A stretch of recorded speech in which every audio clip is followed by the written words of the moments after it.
I pozdrav svima ljudi, danas ćemo igrati GTA San Andreas.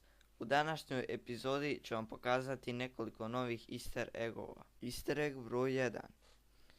Prvi easter egg se nalazi u Grove Streetu. Sjećate li se zadnje misije kada je policajac sa vatrogasnim vozilom prošao kroz ovaj zid? Taj zid je bio srušen, poslije nekoliko vremena on je bio sazidan. Kada pucamo u njega, on opet pukne na mjestu gdje je proletjelo vatrogasno vozilo. To vozilo je proletjelo ovako. Kada je spalo, policajac je izašao i rekao zadnje svoje riječi i zatim je umro. Easter egg broj 2.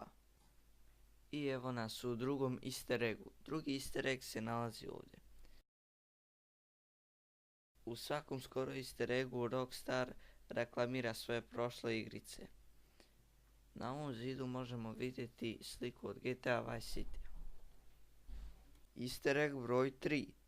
Treći easter egg se nalazi ovdje.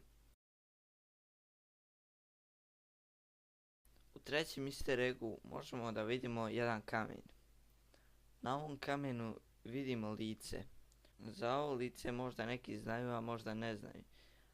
Ovako slično lice ima jedna statua koja se nalazi u jednoj zgradi u GTA San Andreasu. Ne znam tačno gdje se ta zgrada nalazi, ali ako je pronađem pokazat ću vam kako to izgleda. Easter egg broj 4. U ovom easter eggu možemo vidjeti jednu staru napuštenu kuću. Ovaj easter egg se nalazi ovdje.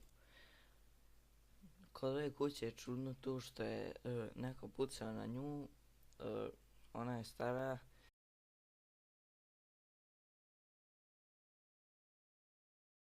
Kraj nje se nalazi jedno auto koje je sigurno izgorjelo.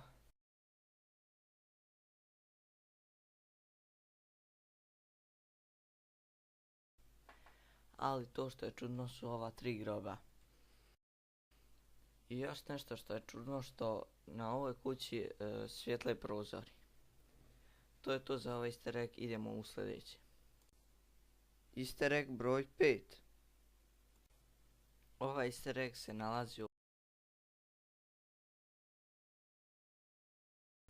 ovom easter eggu možemo vidjeti 3 kante.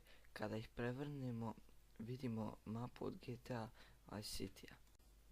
I to je to za ovu epizodu, vidimo se u sljedećoj. Ćao!